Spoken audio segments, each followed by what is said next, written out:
दोस्तों आज हम इस ब्लॉग में आपको लेकर चलेंगे वाराणसी और बताएंगे कि वहाँ कैसे जा सकते हैं, वहाँ पर घूमने के लिए कौन कौन सी जगह हैं और उन सभी जगह का अपना क्या महत्व है, वो भी बहुत इजी वे में। तो यदि आप वाराणसी जाने का प्लान बना रहे हैं तो ये वीडियो पूरा देखिए, इसके बाद आपको कहीं और परेशान होने की ज़रूरत नहीं पड़ेगी। तो आइए चलते हैं वाराणसी।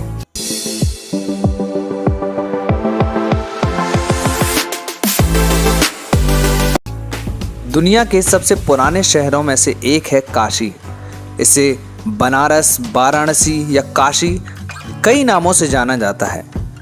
अगर आप हवाई रास्ते से वाराणसी जाने का सोच रहे हैं तो मैं आपको बता दूं कि देश के किसी भी प्रमुख शहर से वाराणसी के लिए आप फ्लाइट ले सकते हैं। यहाँ खुद का हवाई अड्डा लाल बहादुर शास्त्री अंतर्राष्ट्रीय हवाई अड्डा है। अगर आप बाय रेल जाने का सोच रहे हैं तो Varanasi junction railway station Bharat के कई प्रमुख शहरों से रेल के माध्यम से जुड़ा है। यदि आप बाय रोड यहाँ आने का सोच रहे हैं तो मैं आपको बता दूं कि ये दिल्ली, प्रयागराज, लखनऊ, आगरा कई बड़े शहरों से बाय रोड राष्ट्रीय राजमार्ग से कनेक्टेड है, तो आप आसानी से बस से या अपनी कार से आ सकते हैं। वाराणसी का इतिहास हिंदू, जैन और बौद्ध धर्म के ईश्वर से जुड़ा हुआ है। उन्होंने यहाँ जन्म लेकर और यहाँ आकर इस धरा को पवित्र किया है। यहाँ कई मंदिर, तीर्थ स्थल, ऐतिहासिक घाट और पवित्र नदियाँ हैं। यहाँ पर रुकने के लिए आपको धर्मशाला से लेकर 5 स्टार होटल तक सभी जगह मिल जाएंगी, तो आप अपनी सुविधा के अनुसार कहीं भी रुक सकते हैं। ये शहर ना जाने कितनी चीज़ों के लिए प्रसिद्ध है, मंदिरों से लेकर पतली गलियों तक, गंगा आरती से लेकर प्रसिद्ध घाटों तक। ये शहर ना जाने कितनी विविधताएं लिए हुए सदियों से हमारी संस्कृति का साक्षी बना हुआ है। तो अब ज़्यादा देर ना करते हुए मैं आपको बताता हूँ कि यहाँ पर कौन कौन सी जगह हैं घूमने के लिए जहाँ आपको जाना चाहिए और क्यों। तो सबसे पहले नंबर पर हम चलते हैं काशी विश्वनाथ मंदिर। ये वाराणसी रेलवे स्टेशन से 4 किलोमीटर की दूरी पर और बस स्टैंड से भी 4 किलोमीटर की दूरी पर स्थित है। ये वाराणसी के सबसे प्रमुख मंदिरों में से एक है। 12 ज्योतिर्लिंगों में से एक ज्योतिर्लिंग यहाँ पर है। ये उत्तर प्रदेश का एकमात्र ज्योतिर्लिंग है। मैं आपको बता दूं, यहाँ पर हर रोज़ हज़ारों की संख्या में श्रद्धालु आते हैं और किसी भी त्योहार या अवसर पर यहाँ पर लाखों की संख्या में श्रद्धालु एक दिन में आते हैं। इस मंदिर के अंदर आप किसी भी प्रकार की मोबाइल, की चेन वगैरह ये सारी चीज़ें नहीं ले जा सकते, ये सब वर्जित है। तो इसके लिए यहाँ पर लॉकर की सुविधा है, तो वहाँ पे आपको ये सारी चीज़ें जमा करनी होंगी, उसके बाद ही आप मंदिर के अंदर प्रवेश कर सकते हैं। और मैं आपको बताऊं, अगर आप यहाँ आते हैं तो आप पहले गेट नंबर 4 या 5 से एंट्री लें, तो वहाँ पर आपको लॉकर की सुविधा आसानी से उपलब्ध हो जाएगी। काशी विश्वनाथ मंदिर को कई बार तोड़ा और बनाया गया है। वर्तमान में बने इस मंदिर का निर्माण इंदौर की रानी अहिल्याबाई होलकर ने सन 1780 में कराया था। भगवान शिव को यहाँ विश्वेश्वर के रूप में भी जाना जाता है। इस शब्द का अर्थ है ब्रह्मांड का शासक। ये मंदिर 15.5 मीटर ऊंचा है। मंदिर का गुंबद सोने का होने के कारण इसे स्वर्ण मंदिर भी कहा जाता है। यहाँ पर ऐसी मान्यता है कि मंदिर के ऊपर लगे छत्र के दर्शन करने से आपकी हर मनोकामना पूरी होती है। छत्र को मंदिर के समान ही पवित्र माना जाता है। मंदिर के गर्भगृह में एक मंडप और एक शिवलिंग है। ये मंदिर सुबह 3 बजे से लेके रात को 11 बजे तक खुला रहता है।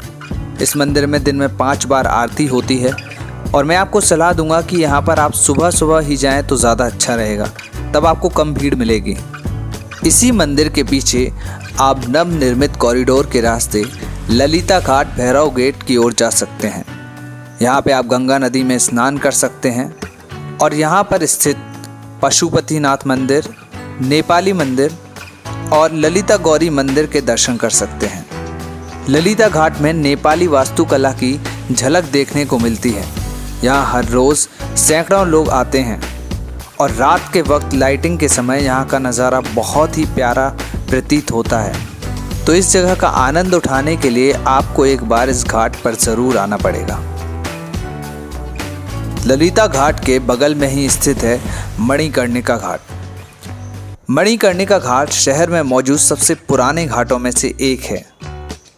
इस घाट पर हर रोज 200 से 300 शवों को जलाया जाता है और कहते हैं कि यहाँ की चिता की आग कभी शांत नहीं होती है। ये कार्य यहाँ पर लगभग 3000 साल से भी अधिक समय से होते आ रहा है। ये घाट अपने रहस्यों और विचित्र तथ्यों के लिए बहुत प्रसिद्ध है। यहाँ पर वैश्याओं का नृत्य होता है। यहाँ पर स्नान करने की भी परंपरा है।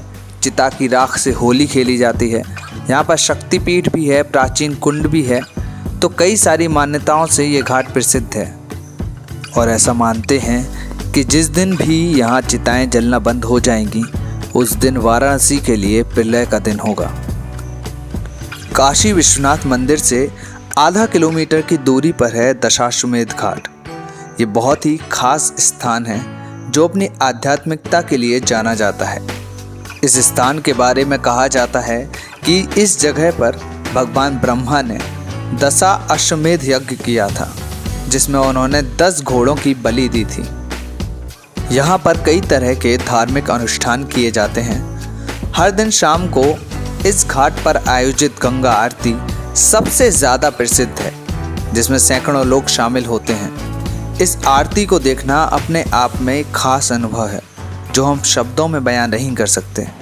तो आप जब भी वाराणसी आएँ तो यहाँ भी ज़रूर आएँ। काशी विश्वनाथ मंदिर से लगभग 3 किलोमीटर की दूरी पर स्थित है अस्सी घाट। अस्सी घाट वो स्थान है जहाँ महान कवि तुलसीदास का निधन हुआ था। अस्सी घाट आने वाले तीर्थयात्री एक पीपल के पेड़ के नीचे स्थित एक विशाल शिवलिंग की पूजा करके भगवान शिव को श्रद्धांजलि अर्पित करते हैं। बता दें कि अस्सी घाट अस्सी और गंगा नदी के संगम पर स्थित है, जो काशी की प्राचीनता को दर्शाता है। अगर आप वाराणसी जा रहे हैं तो आपको यहाँ पर ज़रूर जाना चाहिए। इस घाट की आरती भी बहुत आकर्षक होती है। यहाँ पे आप नौका विहार भी कर सकते हैं और नौका विहार करके आप यहाँ के सारे घाटों को घूम सकते हैं।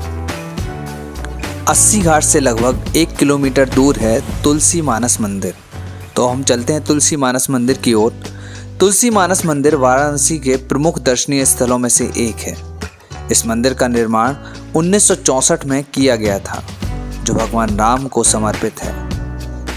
बता दें कि इस मंदिर का नाम संत कवि तुलसीदास के नाम पर रखा गया है, क्योंकि यहाँ पर तुलसीदास ने हिंदी भाषा की अवधी बोली में रामायण लिखी थी। यहाँ भगवान राम, सीता और राधा कृष्ण के जीवन लीला की झांकियों को चलचित्र रूप में सजाया गया है। मंदिर की दीवारों पर रामचरितमानस की चौपाइयों का चित्रण किया गया है। यहाँ पर विदेशी सैलानी भी काफ़ी मात्रा में आते हैं। इस मंदिर में सावन के महीने में कठपुतलियों का एक विशेष प्रदर्शन होता है। तो यदि आप इसका आनंद लेना चाहते हैं तो सावन के महीने में यहाँ ज़रूर आएं। अस्सी घाट के पास में ही है संकट मोचन मंदिर।